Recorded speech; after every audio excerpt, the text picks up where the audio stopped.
बिस्मिल्लाहिर्रहमानिर्रहीम। अस्सलाम वालेकुम नाज़रीन, आप यूट्यूब चैनल देख रहे हैं। मैं इमरान खान हूँ। सबसे पहले एक ब्रेकिंग न्यूज़ जो रात गए आई है।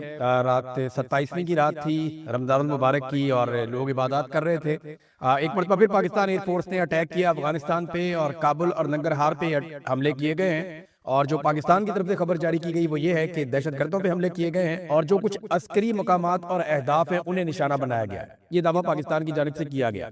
लेकिन अफगानिस्तान से कुछ तस्वीर, वीडियोज और इंटरव्यूज सामने आए हैं और अफगानिस्तान की हुकूमत ने एक दावा किया है, खास तौर पे अफगानिस्तान की वजारत इत्तलात और वजारत सेहत। उन्होंने बताया कि ये हमला एक अस्पताल पर हुआ काबुल में और ये अस्पताल था जो लोग मनशियात के आदी होते हैं उनके इलाज के लिए उन्हें जमा करवा देते हैं अस्पतालों में, वहाँ उनका ट्रीटमेंट होता है, वहाँ उन्हें रखा जाता है। तो ये उस नौयत का अस्पताल था और काफी बड़ा अस्पताल था। यहाँ पे 1000 से ज्यादा लोग मुबैना तौर पे बताया जा रहा है कि मौजूद थे।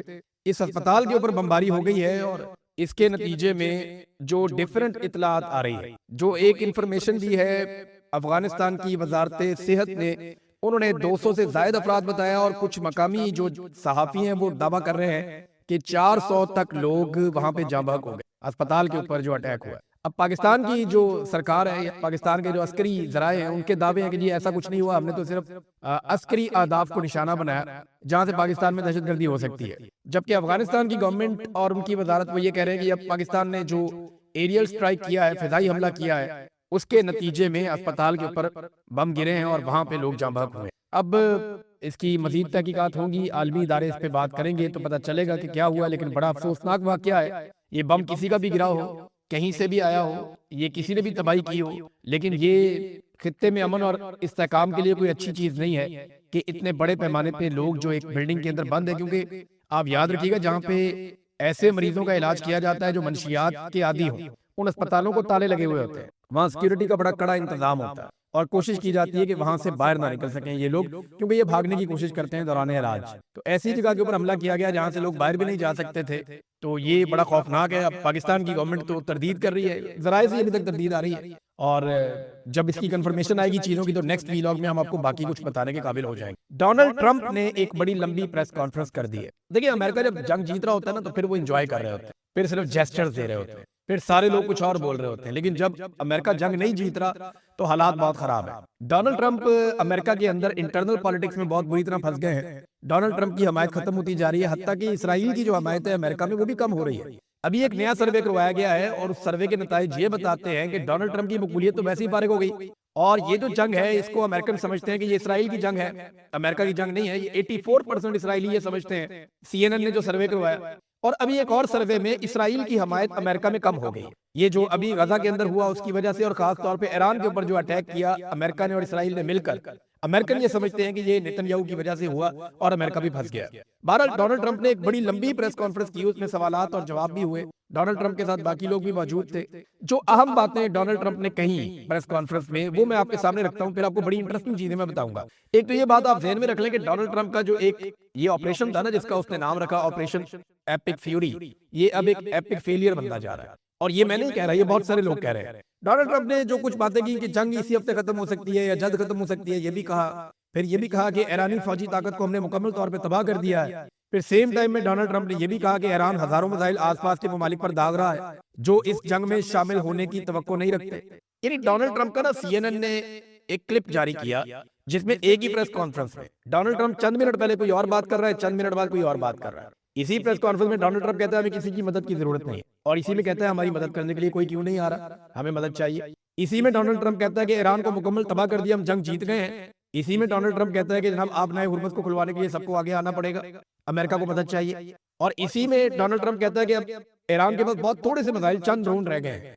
इसी में कह रहा है कि वो बहुत बड़े पैमाने पे हमले कर रहा है। तो डोनाल्ड ट्रंप ने अलग अलग किस्म की बातें एक ही प्रेस कॉन्फ्रेंस में कर दी। सीएनएन ने वो क्लिप काट के लगा दी। सीएनएन डोनाल्ड ट्रंप से बदले ले रहा है जो कुछ डोनाल्ड ट्रंप ने सीएनएन के साथ किया माजी में। बहरहाल डोनाल्ड ट्रंप ने कहा कि ईरानी फौजी कुव्वत को हमने तबाह कर दिया है, इस जंग के बाद दुनिया ज्यादा महफूज हो जाएगी। ईरान के पास सिर्फ 8% मिसाइल और चंद ड्रोन बाकी रह गए। कौन गिन गिन के बता रहा है कि 8% मिसाइल? ईरान तो कह रहा है कि उनके पास बहुत सारे हैं। फिर इन्होंने कहा जी कुछ ममालिक ने हमें मायूस किया और उन्होंने जंग में ताउन नहीं किया।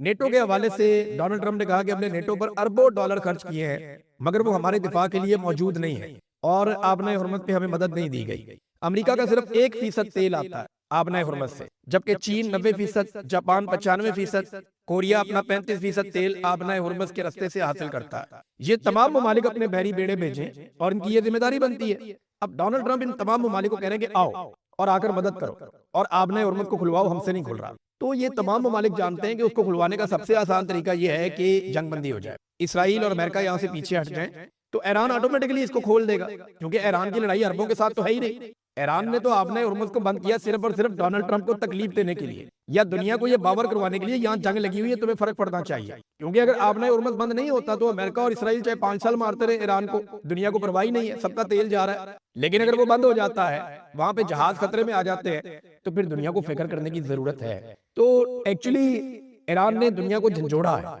इसके जरिए से, और उसके साथ जो भी बात करता है ईरान के साथ, जितने भी लोगों की बात हुई है, वो यही कहते हैं हर एक को कि जनाब आप जिन्होंने हम पे हमला किया हुआ है उनको रोकें, हम तो मजबूर हैं। वो कहते हैं जी हमारी मईशत मुतासिर हो रही है, तो ईरानी कहते हैं हमारी 40 साल से मईशत मुतासिर हो रही है, 40 साल से जायद हो गए हम पे पाबंदियां लगी हुई हैं, हम कहाँ जाएं, हमारे बारे में कौन सोचेगा। तो वो ईरान के पास जवाब है हर चीज। फिर डोनाल्ड ट्रंप ने बरतानिया सबसे अहम इत्तेहादी हुआ करता था अमेरिका का, डोनाल्ड ट्रंप ने बरतानिया से कहा कि हमें बरतानिया की जरूरत नहीं है, हम पहले ही जंग जीत चुके। कुछ ममालिक आपने हुर्मुज़ को महफूज बनाने के लिए आगे बढ़ रहे हैं, उनका नाम नहीं लिया डोनाल्ड ट्रंप ने, कौन से ममालिक आगे बढ़ रहे हैं, क्योंकि अभी तक जिन ममालिक का पता चला, चाहे वो इटली है, जर्मनी है, फ्रांस है, स्पेन है, बेल्जियम है, बरतानिया है, ऑस्ट्रेलिया है, जापान है, साउथ कोरिया है और कनाडा है। ये मैंने 10 ममालिक का नाम तो आपके सामने मैंने ले लिया, और दुनिया के बड़े और तगड़े मुल्क हैं ये, इनमें से तो कोई इस लड़ाई के अंदर नहीं उतर रहा। अभी यूनान के 2 जो टैंकर हैं वो वहां से गुजरे, तो यूनान इस लड़ाई में क्यों आएगा, तुर्की भी इस लड़ाई में नहीं आएगा। अरब ममालिक ने बड़ी समझदारी दिखाई, उन्होंने लड़ाई से अपने आप को दूर रखा। और हाँ, मैं आपको वो खबर दे दूं कि मैंने पिछले व्लॉग में आपसे कहा था ना कि ये दावा किया गया न्यूयॉर्क टाइम की जानिब से और इससे पहले वाशिंगटन पोस्ट की जानिब से कि डोनाल्ड ट्रंप ने जो कुछ भी ईरान के साथ किया, इसके पीछे मोहम्मद बिन सलमान डोनाल्ड ट्रंप से मुबैना तौर पे ये खबरें छापी गई कि वो कह रहे थे कि ये करो।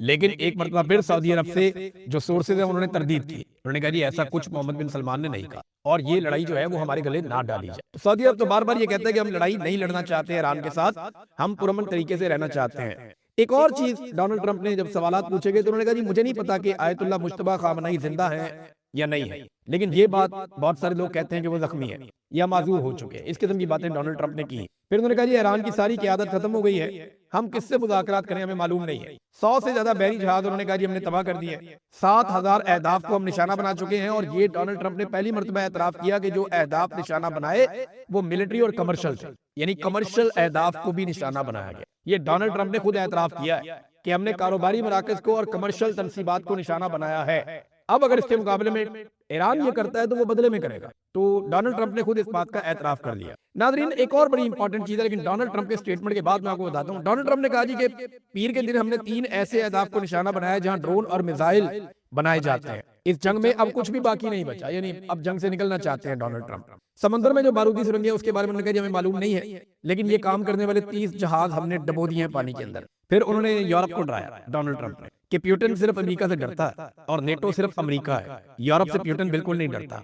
ये बात डोनाल्ड ट्रंप ने की है। अब यूरोप को सोचना पड़ेगा कि वो अमेरिका और रशिया की सरजंग के अंदर हमेशा से अपना झुकाव अमेरिका की तरफ रखते रहे। अगर वो रशिया के साथ ताल्लुकात बनाए और रशिया के साथ एक मुआहिदा करेंगे, रशिया इस लिमिट से आगे नहीं आएगा, तो क्या ये एक नए दौर का आगाज नहीं हो सकता। इस बारे में यहाँ पे ना एक बेल्जियम के प्राइम मिनिस्टर ने, क्योंकि जब डोनाल्ड ट्रंप की मुखालफत शुरू हुई थी ना, तो सबसे पहले जो स्टेटमेंट दिया था वो बेल्जियम के प्राइम मिनिस्टर ने दिया था। जब स्पेन के प्राइम मिनिस्टर ने बात की, उससे भी पहले बेल्जियम के प्राइम मिनिस्टर ने बात की थी, हमें रूस के साथ ताल्लुकात को मामूल पर लाना और सस्ती तवानाई तक दोबारा रसाई हासिल करना चाहिए, यही अक्लमंदी है। निजी तौर पर यूरोपीय रहनुमा मुझसे मुत्तफिक है, यानी जाती तौर पर बात करते हैं तो यूरोपीय रहनुमा कहते हैं ठीक है बात, लेकिन कोई भी इसे बुलंद आवाज में कहने की जरूरत नहीं करता। हमें यूरोप के मफाद में रूस के साथ अपने तनाज़ात खत्म करने चाहिए। बेल्जियम के वजीर आजम बाट रिव्यू का बयान। अब ये देखे ना, अगर तो रशिया के साथ ताल्लुकात यूरोप अपने नॉर्मल कर देता है तो यूरोप की तो लड़ाई खत्म हो जाएगी। यूरोप की रशिया के अलावा दुनिया में किसी से लड़ाई नहीं है। यूरोप तो फिर अमेरिका से भी धंधा कर सकता है, चीन के साथ भी और रशिया के साथ भी, और एशिया के साथ भी और अफ्रीका के साथ भी। यूरोप की तो मौजें हैं, उनकी तो लड़ाई नहीं किसी के साथ, आपस में वो लड़ते नहीं। उन्होंने अपना एक इक्वेशन बनाया हुआ है, अपनी यूरोपीय यूनियन बनाई हुई है। लिहाजा अमेरिका और रशिया की सर जंग में यूरोप बीच में पिस रहा था। अब यूरोप में ये आइडिया आना शुरू हो गया है, देखते हैं इसका क्या होता है, हम इस पर नजर रखेंगे। फिर डोनाल्ड ट्रंप ने कहा जी कि हमने ईरान को मुकम्मल तौर पे टिकाने लगा दिया है। अब दीगर ममालिक को चाहिए कि वो आए और आपने हुर्मुज़ को खुलवाएं। सवाल ये है कि अगर टिकाने लगा दिया है तो फिर आपने हुर्मुज़ खुल क्यों नहीं रही? आप बड़े आराम से खुलवा सकते हैं, डोनाल्ड ट्रंप ने एक और बात का एतराफ भी कि ईरान एक अजीम ताकत है। हम तवक्को नहीं कर रहे थे कि वो मशरिक़ वस्ता में ममालिक पर हमला कर देंगे, उन्होंने हमें हैरान कर दिया। तो डोनाल्ड ट्रंप को ये मानना पड़ा कि वाकई में एक बड़ी ताकत है ईरान, और ईरानियों का जवाब तगड़ा है। अच्छा, इसमें ना एक ईरान ने चैलेंज किया डोनाल्ड ट्रंप को, मैं लगे हाथों आपको बता दूं। ईरानी गवर्नमेंट ने कहा है कि अगर डोनाल्ड ट्रंप का दावा सच्चा है कि हमारी सारी की सारी बैरियां तबाह हो गई और उन्होंने सारे जहाज डबो दिए, तो फिर वो हमारे पानियों में आ जाए ना, फिर आबना हुर्मुज़ पे पहुंच जाए अपनी बैरिया लेकर डोनाल्ड ट्रंप, फिर इधर आते क्यों नहीं? ये उन्होंने चैलेंज किया है। डोनाल्ड ट्रंप के पास इसका कोई जवाब नहीं है। डोनाल्ड ट्रंप बाकी दुनिया को कह रहा है कि मेरे साथ चलो, आबना हुर्मुज़ को खुलवाओ, मैं नहीं वहां जाता। अपने बहरी बेड़े उन्होंने बहुत पीछे भिजवा दिए, जबकि यूरोप और बाकी मुल्क ये कह रहे हैं कि अमेरिका का इतना ताकतवर बहरी बेड़ा जो है, इतनी बड़ी बहरिया, वो ये नहीं खुलवा पा रही, तो हम वहां जाके क्या करेंगे? फिर उन्होंने कहा जी जापान में हमारे 45,000 फौजी हैं, जनूबी कोरिया में 45,000 फौजी हैं, जर्मनी में हमारे 50,000 फौजी हैं, हम इन मुल्कों का दिफा करते हैं और वो इस जंग में साथ नहीं देना चाहते। ये ममालिक जनाब अमेरिका को अरबों डॉलर देते हैं और अमेरिका के फायदे के लिए बहुत काम करते हैं। जापान की अपनी कोई ऐसी फौज नहीं है, जापान अमेरिका को बहुत पैसा देता है अपने तहफ़्फ़ुज़ के लिए, अपने दिफा के लिए, और बाकी ममालिक भी देते हैं। इसी तरह ये अरबों से तो बेशुमार पैसा लिया है अमेरिका ने, बेशुमार पैसा कमाया अरबों से, और वहां पे अड्डे भी बनाए। लेकिन जब अरबों के ऊपर मुश्किल वक्त आया तो वो अड्डे अरबों के काम नहीं आए। अब सवाल ये पैदा होता, और अरबों ने खुद देखा अमेरिकन को भागते हुए, अमेरिकन को वहां से निकलते हुए। ये अरबों के लिए बहुत हैरान कुन बात थी, और इस बात ने पूरी दुनिया को हिलाकर रख दिया है कि क्या हम अमेरिका पे इन्हिसार कर सकते हैं अपनी हिफाजत के लिए? क्या अमेरिका हमारी हिफाजत करेगा मुश्किल वक्त आने पर? ये सवाल आज पूरी दुनिया के दिमाग में है, और शायद इसीलिए ममालिक अब अपने अपने दिफा के बारे में अलग तरीके से सोच रहे हैं। दुनिया जो है वो करवट ले रही है, ये तब्दीली आएगी, आप देखिएगा 8-10 साल के अंदर बहुत सारी चीजें बदल जाएंगी। एक और सवाल उठाया जा रहा है पूरी दुनिया में कि जिस अमेरिका और इसराइल का ये हाल ईरान ने कर दिया है, अगर कहीं इस अमेरिका और इसराइल की लड़ाई रूस के साथ या चाइना के साथ हो गई तो इनका क्या बनेगा? ये सोच के ही जो है वो अमेरिकन को खौफ आना चाहिए कि जब ईरान के सामने इतनी बुरी तरह एक्सपोज हो गए इन हथियारों के साथ और इस वॉर स्ट्रेटेजी के साथ और ऐसी लीडरशिप के साथ, तो फिर रशिया या चाइना के साथ बराह रास्त पंगा हो गया तो फिर बनेगा क्या? अब इसराइल की हालत ये हो चुकी है कि उनके इंटरसेप्टर्स तकरीबन बढ़ चुके हैं, फारग ही हो गए। अब इसराइल के अंदर कोई ऐसा निजाम मौजूद नहीं है जो ईरानी मिसाइल आए और उनको रोके। शुरू में जो वीडियो हम देखते थे उनमें से 90% मिसाइलों को इसराइली हवा में तबाह कर देते थे, फिर ये शरह कम करते करते 70%, 40% तक आ गई। अब हम ये देख रहे हैं कि अगर 10 मिसाइल आते हैं तो उनमें से 1 या 2 को इसराइल रोक पाता है, बाकी जाकर इसराइली इमारतों के साथ टकराते हैं। ये बड़ी खौफनाक सिचुएशन है इसराइल के अंदर, और इसी वजह से आपको नेतन्याहू कहीं पे दिखाई भी नहीं दे रहा। एक नादरीन ने मुसलमानों के नाम खत लिखा है, और ना सिर्फ मुसलमानों के नाम बल्कि इस्लामी ममालिक के नाम एक खत लिखा है अली लारजानी ने। ये ईरान की जानिब से इन्होंने 6 नकात लिखे हैं सारे मुसलमान ममालिक को। मैं एज इट इज आपको पढ़ के सुनाता हूँ और आप खुद ही फैसला कर सकते। इन्होंने नंबर 1 पॉइंट लिखा कि ईरान पर अमेरिका और सहूनी साजिश के तहत धोखे से हमला किया गया, वो भी मुज़ाकरात के दौरान, जिसका मकसद ईरान को तोड़ना था। इस जारहियत में इस्लामी इनकलाब के एक अजीम रहनुमा समेत बहुत से शहरी और फौजी कमांडर शहीद हुए, मगर हमलावरों को ईरानी अवाम की शदीद कौमी और इस्लामी मुजामत का सामना करना पड़ा। नंबर 2, आप जानते हैं कि सवाए चंद ममालिक के महदूद सियासी मौक़िफ़ के कोई इस्लामी रियासत ईरानी अवाम के साथ न खड़ी हुई, फिर भी ईरानी अवाम ने अपने मजबूत इरादे से हमला करने वालों को दबा दिया है। अब वो इस घेरे से निकलने के रास्ते भी नहीं ढूंढ पा रहे। शिकवा किया कि हमारे साथ खड़ा नहीं हुआ, चंद लोग खड़े हुए, और वो भी ज़बानी कलामी सियासी अंदाज में खड़े हुए। नंबर 3, ईरान बड़े शैतान यानी अमेरिका और छोटे शैतान यानी इसराइल के खिलाफ मुजामत का रास्ता जारी रखे हुए है, मगर क्या बाज इस्लामी हुकूमतों का रवैया नबी अकरम सल्लल्लाहु अलैहि वसल्लम के इस फरमान से मुतसादम नहीं है कि जो शख्स ए मुसलमानों की आवाज सुने और जवाब ना दे वो मुसलमान नहीं है? ये कौन सा इस्लाम है? चौथा नुक्ता जो उन्होंने पूछा वो ये कि कुछ ममालिक तो आगे बढ़कर ईरान को दुश्मन करार दे रहे हैं, सिर्फ इसलिए कि ईरान ने अपने इलाके में मौजूद अमरीकी अड्डों और अमरीकी और इसराइली मफादात को निशाना बनाया। क्या ईरान चुपचाप बैठ जाए जब आपके ममालिक में अमरीकी अड्डे ईरान पर हमलों के लिए इस्तेमाल हो रहे हैं? ये महज बहाना है। आज मुकाबला अमरीका और इसराइल के एक जानिब और ईरान और मुजामती कुव्वतों के दूसरी जानिब है। आप किस तरफ खड़े हैं? ये सवाल उन्होंने पूछा। सादी सी बात है, वो कहते हैं जी अड्डे जब बनाए अपने मुल्कों के अंदर, वहां से ईरान पे अटैक होगा तो ईरान वापस अड्डों पे अटैक करेगा। ये उन मुल्कों पे अटैक नहीं है। मुकाबला इसराइल और अमेरिका में और दूसरी जानिब ईरान के अंदर है। आप किसके साथ खड़े? सवाल ये पैदा होता है। फिर 5वां नुक्ता जो उन्होंने बयान किया अपने लेटर में, इस्लामी दुनिया के मुस्तकबिल पर गौर करें। आप जानते हैं कि अमेरिका आपका वफादार नहीं है और इसराइल आपका दुश्मन है। एक लम्हे ठहरे, आप अपने पर और खित्ते के मुस्तकबिल पर गौर करें।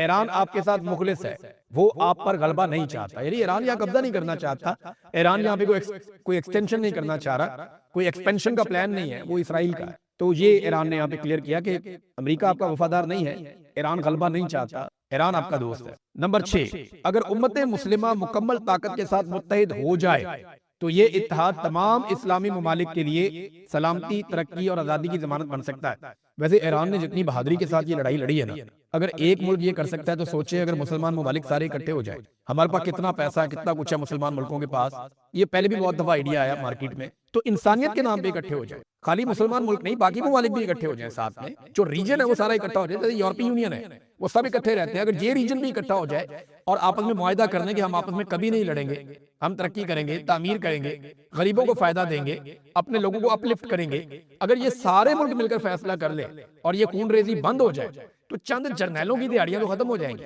चंद पागल ज़हनी मरीजों का काम तो बंद हो जाएगा। लेकिन इस खित्ते के जो करोड़ों लोग हैं, बहुत बड़ी तादाद में अरबों लोग हैं बल्कि, उन सबका मुस्तकबिल बन जाए। नाज़रीन, आखिर में मैं एक तबसरा पढ़ रहा था एक नौजवान का, और उन्होंने बड़ी मजेदार चीज लिखी। उन्होंने कहा जी कि ईरान इतनी शानदार लड़ाई लड़ रहा है, कौन सा जर्नैल है, किसी का नाम आया सामने, कोई गाना शाना निकाला हो उनके ISPR ने, या उनके जर्नैलों को हीरो बनाया गया हो, नहीं, वो ईरानी कौम को हीरो बना रहे हैं, ईरानी कौम के मुंतखब नुमाइंदों को हीरो बना रहे हैं, अवामी नुमाइंदों, और वो ईरान की बात करते हैं, ईरानी अवाम की बात करते हैं, वो किसी एक जर्नैल की, किसी एक को हीरो बनाने की बात नहीं करते। तो उनकी सोच के अंदर बड़ी आजादी है। वहां पे देखें ना, दो ही लोग सामने आ रहे हैं, दोनों फौजी नहीं है, अब्बास अरागची और अली रंजानी, ये दोनों लोग सामने आ रहे हैं। तो ये चीज भी हमें सीखनी पड़ेगी ईरान से कि बड़ी से बड़ी लड़ाई भी आप लड़ें तो कौम को खड़े होना होता है, आप इक्का दुक्का को उठा के हीरो नहीं बना सकते। अब तक के लिए इतने, अपना ख्याल रखिएगा, अपने चैनल का भी। अल्लाह हाफ़िज़।